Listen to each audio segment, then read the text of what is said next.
Chers amis, bonjour, on se retrouve pour cette leçon hebdomadaire à la mémoire de notre cher et regretté ami Eliaou Philippe Ben Pnina, Zichrono Livracha.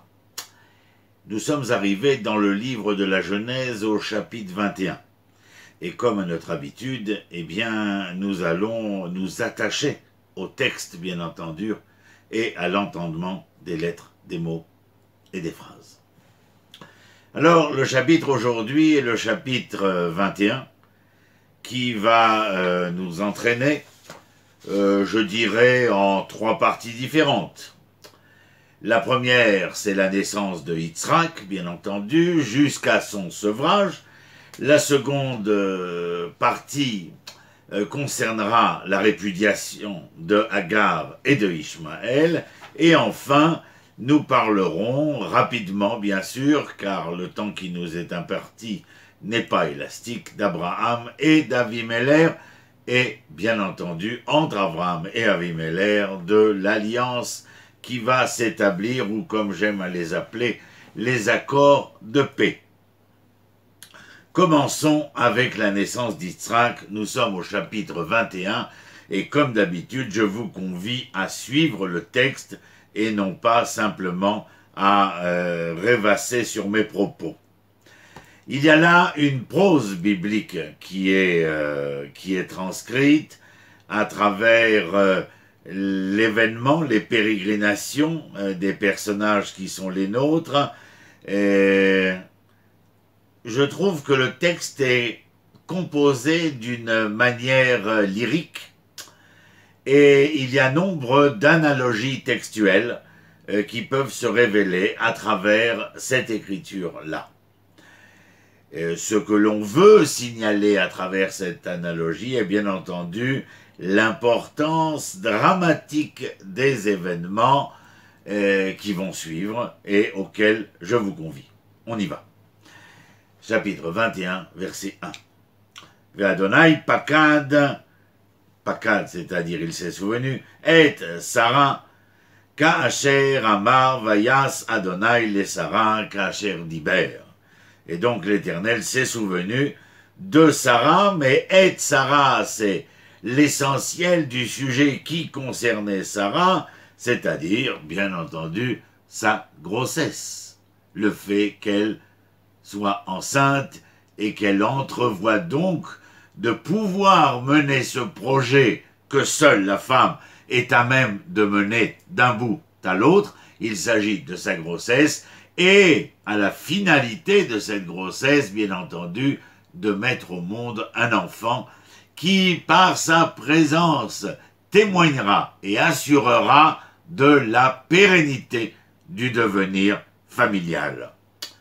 Aussi est-il écrit au verset bête, Vatahar vateled, elle est enceinte et elle accoucha. Je reviens sur ce que je disais il y a un instant, la grossesse est le projet dans la durée, et puis il y a ce temps de la naissance qui lui vient signifier, comme je le disais, la pérennité du devenir. Verset bet vatahar vateled Sarah le Avraham ben liskuna.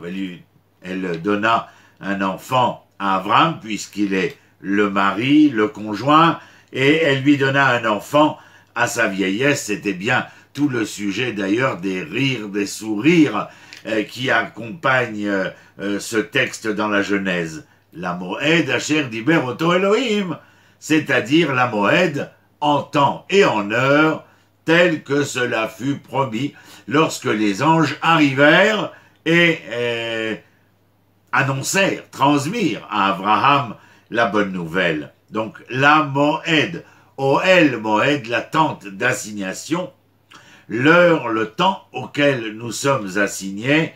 Moed, c'est aussi un signifié de rencontre. La Moed asher diber oto Elohim, la rencontre du temps, du moment, c'est-à-dire ce temps et ce moment où elle va mettre au monde cet enfant. Verset Gimel. Vayikra Avraham et Shem beno anolad lo, asher yalda lo Sarah Yitzhak. Et Abraham nomma son fils, son nouveau-né, que Sarah venait de lui donner par le nom de Yitzhak. Yitzhak, je vous rappelle, bien entendu, est ce que nous avions déjà vu ensemble. Le rire ou le sourire d'Abraham, le rire ou bien le sourire de Sarah, qui riait sous cape, en quelque sorte, lorsqu'elle entendit ce que l'ange venait annoncer à Abraham. Et bien sûr, le nom donné à l'enfant, Yitzhak, qui est un futur. Et donc, il y a non seulement ce rire, ce sourire.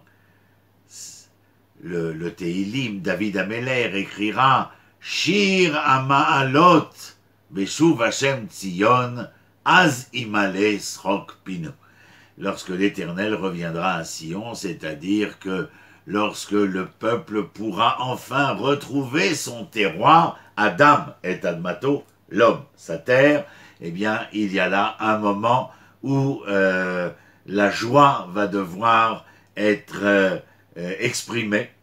Et Yitzhak, c'est cette joie, ce devenir probable, inscrit dans les lettres, dans le nom de Yitzhak, pour un devenir qui, à travers ce nom, nous est assuré. Verset Dalet. Vayamol Avraham et Yitzhak, et Abraham circoncis et Yitzhak. Je vous rappelle que le « et », nous l'avions déjà vu, est chez Rashi un multiple, mais nous utilisons l'entendement du Ramban, Rabbi Moshe ben Nachman, au XIIIe siècle, qui vient nous enseigner que « et » est l'essence du terme qui le suit. Et Abraham a circoncis Yitzhak. Ce n'est pas simplement le fils Yitzhak qu'il circoncis ici, mais bien tout ce que représente Yitzhak, l'essence de Yitzhak, c'est-à-dire l'essence de ce devenir assuré. Le circoncire ici vient nous faire entendre ce que la Brit Mila veut nous faire entendre.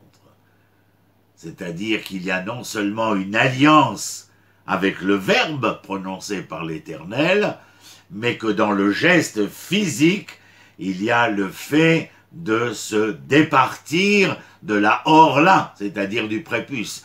Prépuce qui peut être, nous le savons, on l'a vu ensemble, sur le cœur, prépuce de l'oreille et prépuce de l'organe sexuel, c'est-à-dire ce qui nous empêcherait de pouvoir entendre par la raison, sentir par le sentiment, ou bien agir de manière inconsidérée. Se départir de cette or-là, de ce prépuce de l'oreille, du cœur et du sexe, vient nous faire entendre ici que l'action, que l'entendement, que le sentiment, l'émotionnel, eh bien, devra être départi de toute ingérence d'ego.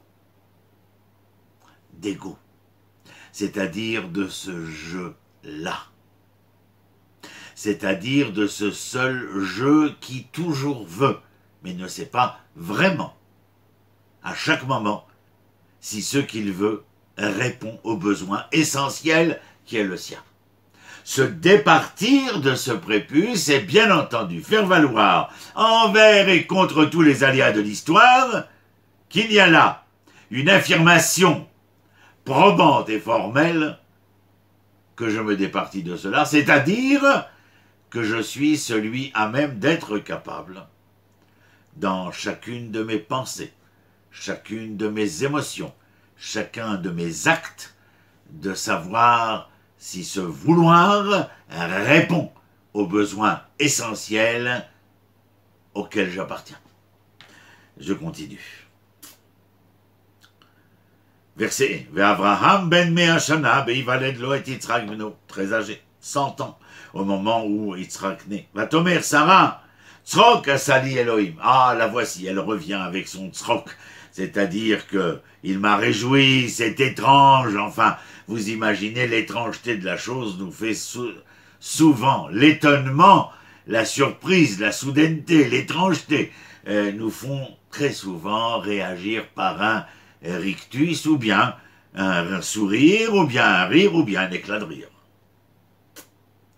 Kol hashomea Yitzhak li, dit-elle. Tout celui qui entendra que je viens d'accoucher quand on a 10 ans, eh bien, se réjouira pour moi, bien entendu, mais ce qui n'empêchera pas, puisque le terme a un sens, comment dire, propre et figuré, qu'au sens figuré, elle puisse faire entendre que, oh, les gens souriront certainement, ou riront sous cap, comme je le fis moi-même d'ailleurs, lorsque j'entendis l'annonce de l'ange à Abraham.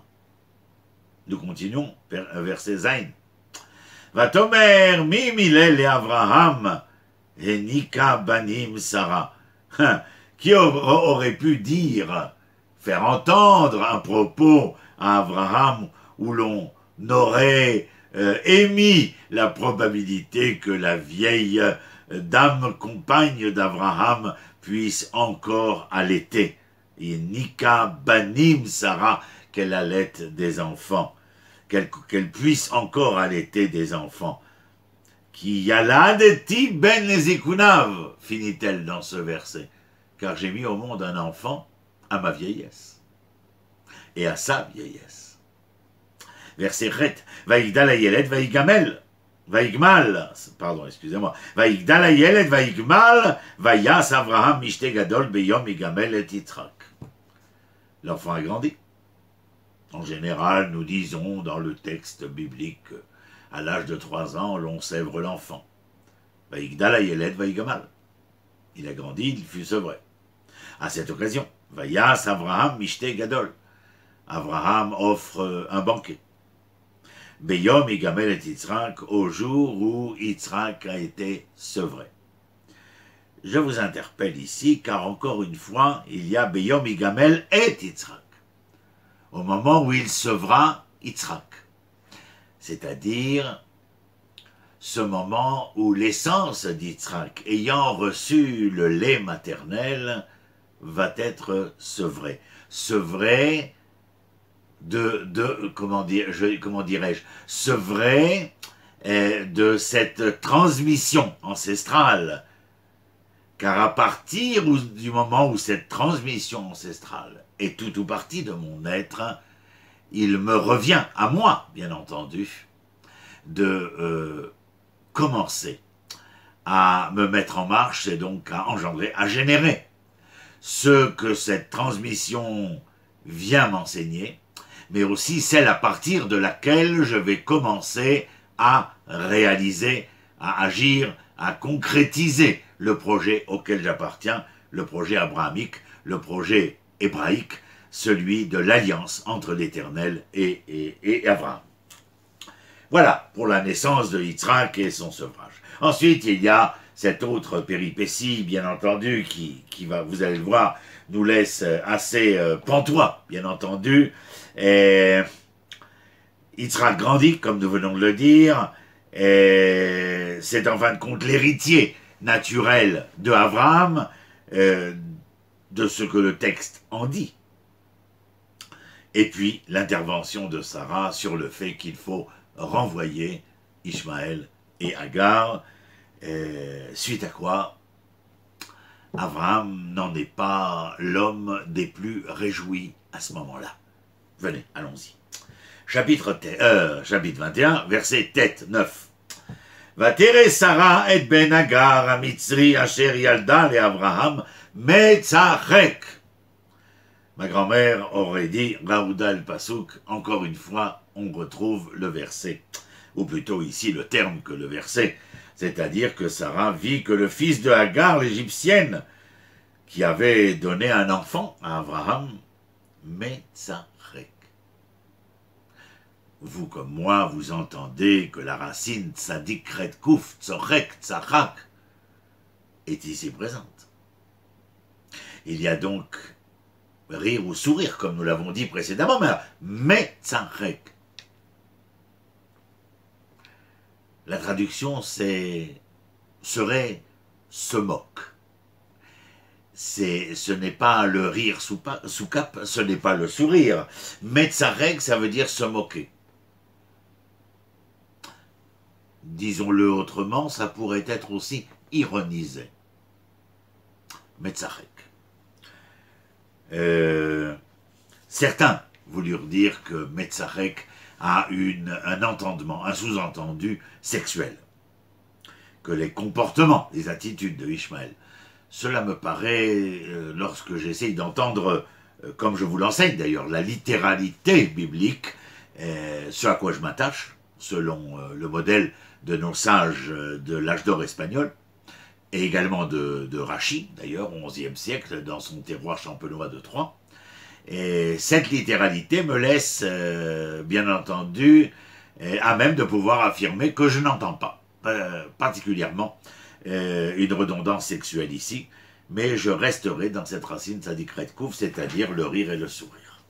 Verset Yud. Vatomer le Avram, garesh ha'ama azot ve'et bena, ki lo irash ben ha'ama azot im beni im Yitzhak. Traduction littérale, je vous explique ensuite. Elle dit à Avram, Sarah, garesh ha'ama azot, renvoie cette servante et son fils, ki lo irash ben ha'ama, car le fils de la servante ne pourra hériter avec mon fils, avec Yitzhak.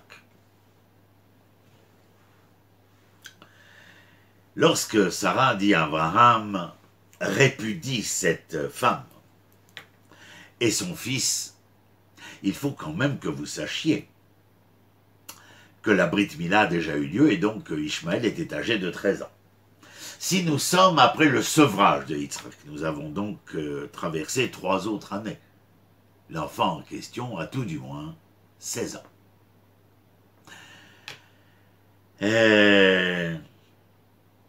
On ne renvoie pas la mère et l'enfant parce que l'enfant est dans le besoin de sa mère étant trop petit. Ce n'est pas le cas ici, comme je viens de vous l'expliquer.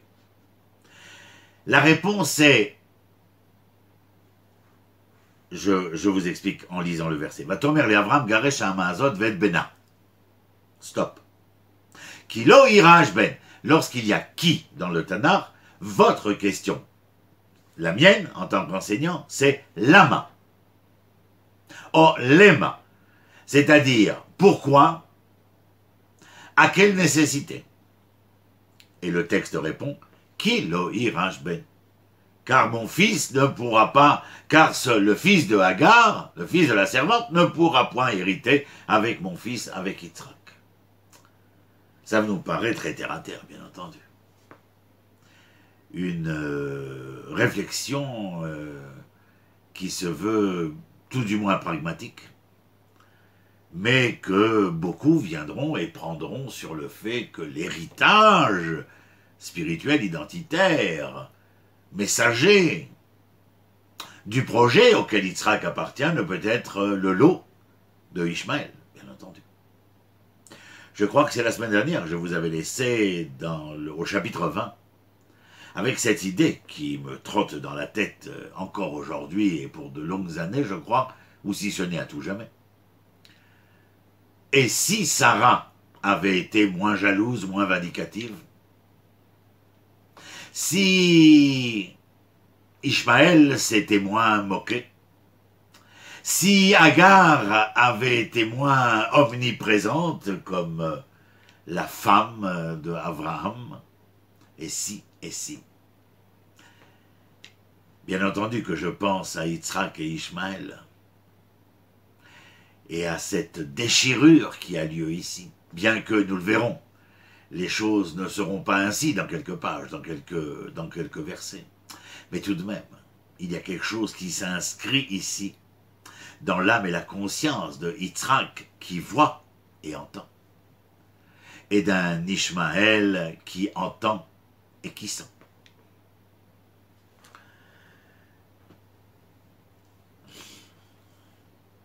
Verset 11. Vayer hadavar meod ben Avram. La chose ne trouva pas grâce aux yeux d'Abraham, bien entendu. Alodot bno, concernant son enfant, mais pas seulement son enfant, concernant la femme avec laquelle il a eu cet enfant, avec Hagar. Pourriez-vous simplement penser un seul instant que le texte biblique tellement empli de cette... Et surtout dans le livre de Bereshit, de la Genèse, tellement empli de ce vouloir savoir le sens de l'identité morale de l'être hébreu, Abraham en étant le père fondateur, eh bien voilà, j'aurais utilisé Agar, objet sexuel, pour avoir un enfant, et puis je pourrais la mettre à la porte, ou plutôt la mettre à la remise de l'histoire. Non point. Non point. Vayera adavar meod bene Avraham. Que cela vous plaise ou non, la chose ne plaît pas à Abraham. Ce n'est pas simplement qu'elle ne lui plaît pas. Vayera adavar. Il le prit très mal. Verset 12. Vayomer Elohim el Avraham. Et Dieu interpelle Abraham. Je vous dirais que si Elohim interpelle Abraham, et non pas Adonai, c'est parce qu'il y a dans Elohim le sens que nous avions déjà donné, à savoir qu'il est le créateur des lois immuables. Et que si le créateur des lois immuables s'adresse à Abraham, c'est qu'il y a quelque chose qui va être entendu et qui va devoir relever de l'immuable malgré la peine et la douleur ressentie par Abraham. Alira benecha lanaha velamatecha. Oh, Dieu l'a bien compris. N'aie crainte. Ne souffre pas pour ton fils et ta servante. Dieu l'a compris, vous l'entendez?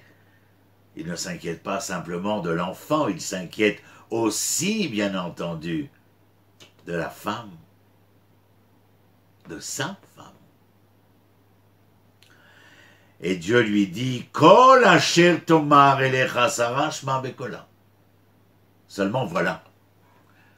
Celui qui s'adresse à toi à ce moment est le Dieu créateur des lois immuables de l'histoire. Aussi. Il te faudra, contre vents et marées, de ta souffrance, de ta douleur, de ta peine, devoir te séparer de cette gente dame. Et donc, entendre, écouter et accepter la parole de ta femme. Pourquoi? Qui? Vous le voyez, nous sommes toujours au verset 12. Qui? Automatiquement, vous vous posez la question, lama, lema. Pourquoi? À quelle finalité ou nécessité? Qui be Yitzhak ikare lechazara. Car c'est à travers Yitzhak que ce projet sur lequel j'ai affirmé mon alliance se réalisera. Ce projet-là, je vous le rappelle un instant parce que certains l'auraient peut-être oublié, après l'échec d'Adam et Ève, de Caïn et d'Abel, de la génération de Noach et de la tour de Babel, le monde aurait dû retourner au tohu-bohu. Abraham lève la main. Parce qu'il a découvert qu'il y avait un juge et une justice. Alors il relève le défi en quelque sorte, et Dieu accepte. Et au lieu de traverser l'histoire de l'humanité et de pouvoir en révéler cette identité morale de l'universel humain, au vu et au su de son échec.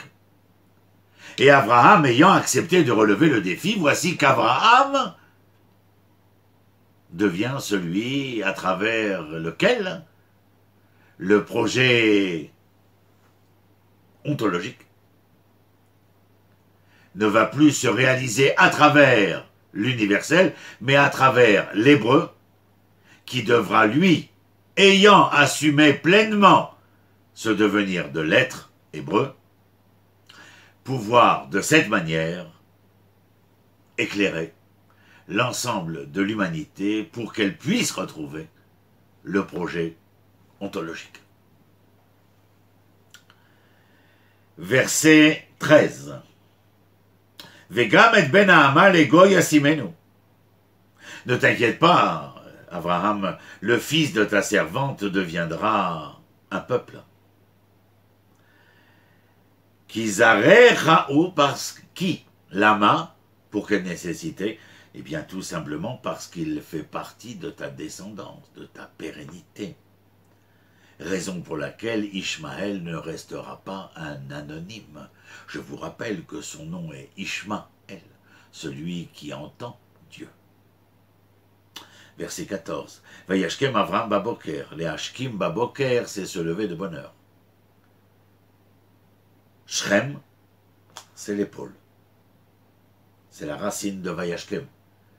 C'est-à-dire que celui qui se lève le matin est celui qui donne son épaule au jour, ou qui épaule son jour, c'est-à-dire celui qui éveille le soleil ou réveille le soleil, réveille son jour. Il est donc en clair, vous l'avez compris, l'acteur de son histoire et non pas le spectateur comme ceux qui veulent jouir de matinées grasses et grosses. Vayashkem Avram Baboker, Vaikar Lechem Bechema, il prit le pain, le beurre, l'outre d'eau, bien entendu, Maïm, Vaïten el Agar, il les donna à Agar, Sham al-Shirma, il les mit sur ses épaules, al-Shirma, Ve et Ayeled Vaishlechea, et il lui donna l'enfant, mais vous avez souvenance qu'il s'agit d'un garçon de 16 ans, et il la renvoya, la répudia. Vous imaginez la scène, bien entendu. Il n'y a rien de très réjouissant dans ce que nous venons de dire. Va teler, va teta bemidbar bersheva. Pardon. Elle se mit en marche vers le désert du Negev.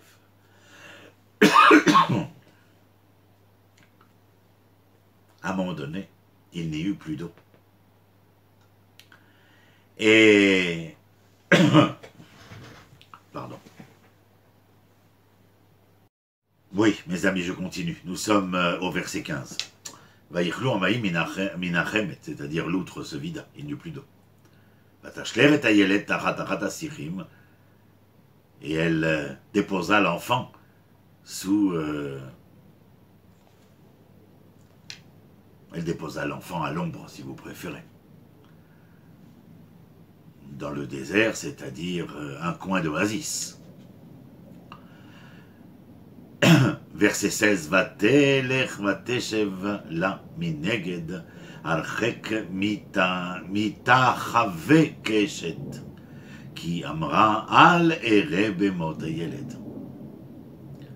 Elle déposa l'enfant à l'ombre et elle alla s'asseoir à une certaine distance, mais face à lui, le voyant, le regardant, dans une autre aire où l'ombre était.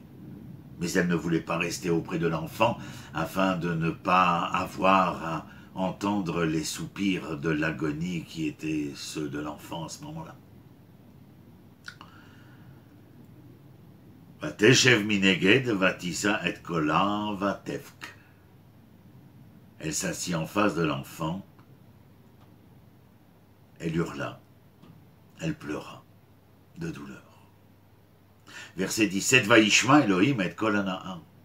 Dieu entendit la voix de l'enfant. Vaikra malach Elohim el Agar min hashamaim, et un ange interpella Agar depuis les cieux. Vayomerla malach Agar. Que se passe-t-il, Agar? Al tiri, n'aie crainte. Ki shama Elohim el kol hana'ar. Car Dieu a entendu la voix de l'enfant, Be'asher ou Sham, de là où il se trouve, depuis sa douleur, depuis sa souffrance, depuis sa contrition. J'ouvre une parenthèse et je la referme de suite. Si jamais il venait à Édom, comme à Esav, au peuple de Ishmaël, comme à Ishmaël à cet instant, d'émettre les murmures de la douleur et de la souffrance, Dieu entend. Dieu entend. Édom et Ishmaël. Fermez la parenthèse. Ki shama Elohim el kol hanahar be'asher hu sham. Où qu'il soit. C'est-à-dire non seulement dans le temps, mais dans l'espace. Verset 18. Kumi sei et hanahar. Prends l'enfant et porte-le. Ve'achaziki et yader bo ki le goy gadol asimenu. Et moi je t'aiderai. Je te ferai supporter la douleur du moment, la fatigue du moment, et je t'assure qu'il deviendra un peuple important. Vaïfkar Elohim et Enea, et Dieu ouvrit ses yeux, Vatere Be'er Maïm, alors elle vit une source d'eau. Vateler, Vatemale et Achemet Maïm, elle alla et emplit son outre, Vateshk et Anahar, et elle abreuva, elle donna à boire à son enfant. Vaï Elohim et Anahar Vaïgdal. Vaï Elohim et Anahar Vaïgdal. Dieu fut im Anahar, avec l'enfant. Et celui-ci grandit. Yeshev Bamidbar, il s'installa dans le désert, ils ne retournèrent pas en Égypte, d'où la mère Agar était originaire. Vaï Rové Keshet, il devient un chasseur, avec un arc. Vayeshev bemidbar Paran, il s'installa dans le désert de Paran, Vatikarlo imo Isham Eretz Mitzraim, et sa mère lui trouva une femme en Égypte qu'il épousa, et à partir de laquelle il devint, comment dirais-je, un peuple très important. Troisième partie, la rencontre d'Avimelech avec Abraham. Vaïbet Haï, Vayomer Avimelech ou Pirol. Et à ce moment-là, il était une fois, si vous préférez, Avimelech, le roi de Philistie, et son chef des armées, Pirol, allèrent à la rencontre d'Abraham et lui dirent Elohim ima imecha bechol asher ata oseh, que Dieu soit avec toi dans tout ce que tu entreprendras. Bon, ce sont des formules de politesse, vous connaissez bien entendu la normativité qui est celle des conduites et comportements en Orient, et au Moyen-Orient aussi. On ne vient jamais autour de, de la table, si bien qu'il n'y ait pas de table obligatoirement, autour de la table sans avoir d'abord énoncé les vœux de santé, de questions concernant la famille, etc. Et ensuite, on passe aux choses sérieuses, celles qui nous ont amenés sous cette tente orientale. Et Ishabali be'Elohim henna im tishkor li velenini ou l'enerdi kachesed asher asiti imecha ta'aseh imadi im haaretz asher garta ba. Au verset Gimel, Avimelech demande à Abraham ve'ata, en conséquence de tout ce qui a été dit, fait précédemment. Jure-moi, Be'Elohim, ici, maintenant, si jamais tu venais à me mentir, à me tromper, ou à tromper ma descendance, enfants, petits-enfants, arrière-petits-enfants, car notre alliance est à tout jamais. Tromper l'alliance qui fut la nôtre au vu et su de tout le bien que je te fis.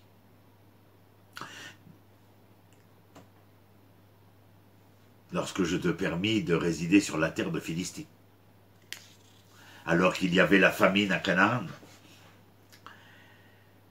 Vayomer Abraham, et Abraham dit, Anochi Isha Bea, je te jure. Veochar Abraham et Avimelech, alodot Be'er Hamayim asher gazlu avde Avimelech. Mais Abraham profita de la situation pour lui dire, tu sais, ce puits-là, à Beersheba, eh bien, a été, j'avais creusé ce puits, mais il m'a été volé. Et c'est inacceptable pour des gens qui se sont promis, jurés, alliance. Vayomer Avimelech lo yadati mi asa, et Avimelech lui dit, je ne sais pas qui a agi ainsi. Vegam ata lo higatali, mais toi non plus ne m'en as jamais parlé. Vegam anochi lo shamati bilti hayom. Et jusqu'à aujourd'hui, je n'en ai jamais entendu parler, mon cher Abraham. Vaikar Avraham son ou bakar. Peut-être cela avait-il assuré, rassuré Abraham en tout état de cause. Abraham prit du bétail qu'il donna à Avimelech. Vaïchetou shneem brit, et comment dire, ils établirent une nouvelle alliance. Vayetzev Abraham et Sheva kvasot atson levadehen. Et Abraham mit 7 moutons à part. Vayomer Avimelech et Abraham, et Avimelech de suite interpella Abraham. Ma ena Sheva kvasot aele, que sont ces 7 moutons? Asher itzavta levadena, que tu as mis de côté. Vayomer Abraham, bien entendu, Vayomer Abraham, qui est Sheva kvasot, tikar miyadi, be'avur tieli le'eda, ki rafarti et abe'er azot. Je te donne ces 7 moutons en plus de ce que nous avons établi avec l'Alliance, afin de te prouver, de t'obliger aussi, d'avoir entendu que ce puits auprès duquel nous sommes m'appartient pleinement et entièrement. La Medalef, Alken Karalamakomaou, raison pour laquelle cet endroit s'appela Be'er, le puits, Sheva, des 7 moutons, dont nous venons de parler. Kisham Nishbeu Shneem, ils se sont jurés l'un à l'autre, promis l'un à l'autre, verset la Medbet. Vaikretu Brit Be'Bersheva, ils établirent une alliance à Bersheva. Vayakom, depuis Bersheva, Avimelech ou Pirol Sardvao, Vayashuvu Aleretz Philishtim, et ils sont retournés sur la terre philistine. En vérité, Bersheva est à ce moment-là une partie de la Philistie, et donc ils s'en retournèrent certainement à la capitale, vers Gath par exemple.